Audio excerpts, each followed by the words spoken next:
मेरे पास एक बंदा आया, उसने कहा हम 3 भाई हैं मौलवी साहब, ये मेरा बड़ा भाई, ये मेरा आखिरी भाई, मैं दरमियानी भाई हूं, हम तीनों के वालिद सब फौत हो गए, हमें जायदाद का फतवा बना के दो।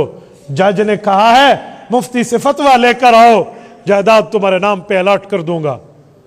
नाम पता भी लेकर आए। जब मैं फतवा लिखने से पहले कुछ बातें पूछता हूं तो उनमें एक बात यह भी है कि आपकी कोई बहन भी है या आप सिर्फ भाई हैं?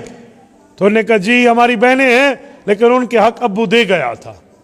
ये जो अगली बात उसने की ना, तो मैंने इस पर डांट लगा। मैंने कहा 1 मिनट, इसका सबूत दो कि अब्बू ने हक दिया है। कोई सबूत?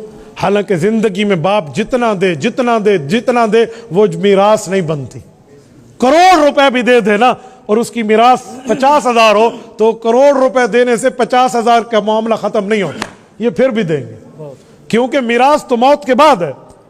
कुरान कहते हैं मिन बादि वसीयतिन यूसी बिहा औ दैन, लेकिन इसका कोई नहीं पता। मैंने कहा इसकी मिसाल, मौलवी साहब बस छोड़े ना, हमें पता है ना, हम भाई कह रहे हैं, बस आप लिख दे। मैंने पेन नीचे रखा, मैंने कहा मैं तुम्हारा सर्वेंट हूं, मुझे मुलाजिम समझ रखा है, जाओ किसी और से लिखवाओ, या मेरे सामने सबूत पेश करो कि बहनों के हक मिल गए। बहन को ले आओ, वो पर्दा में मुझे कह दे, पर्दे में बैठे कह दे मौलवी साहब हमने अपने हक ले लिए, हम नहीं देती, मैं लिख दूंगा तुम्हारे नाम। वरना कल क़यामत में मुफ्ती अब्दुल वाहिद कुरैशी की गर्दन नहीं है, जहन्नम की पुल बनेगी। मेरी गर्दन में पावर नहीं है कि मैं बतौर सरिया और बतौर कंक्रीट के अपनी गर्दन जहन्नम की पुल बनवाऊं और तुम पांव रख के ऊपर से गुजर जाओ, ये मेरे लिए नहीं है। मरते क्या न करते। अब मौलवी जब एक बात पे डट जाए ना तो फिर आखिर लेकर आ गए।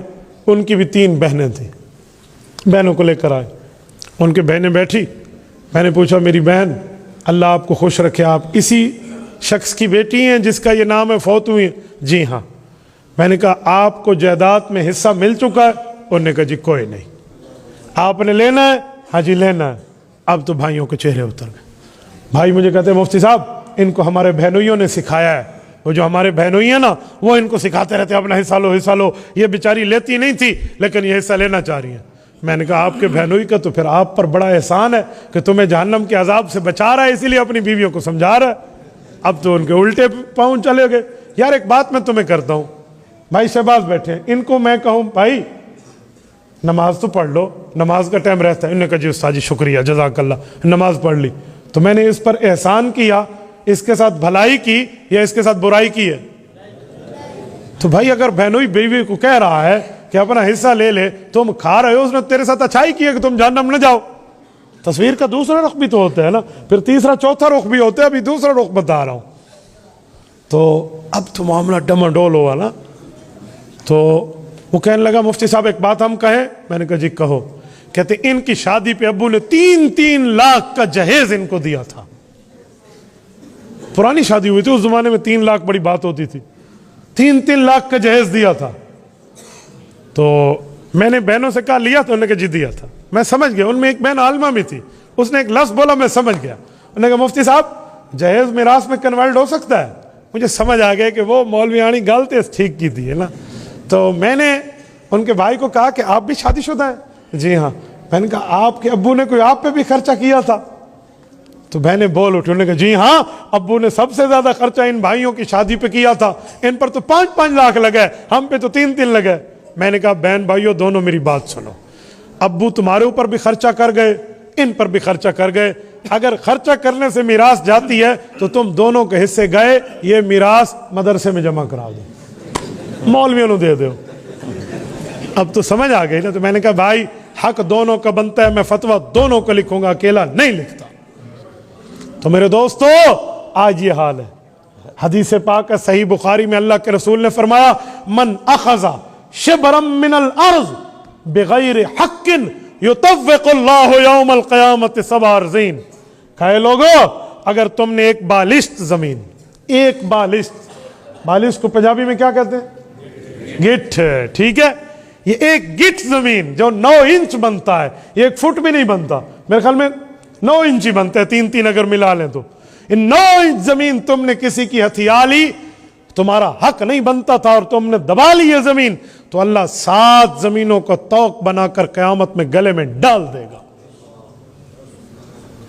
तो अंदाजा लगाओ इस तरह हुकूक खाए हुए हैं लोगों ने।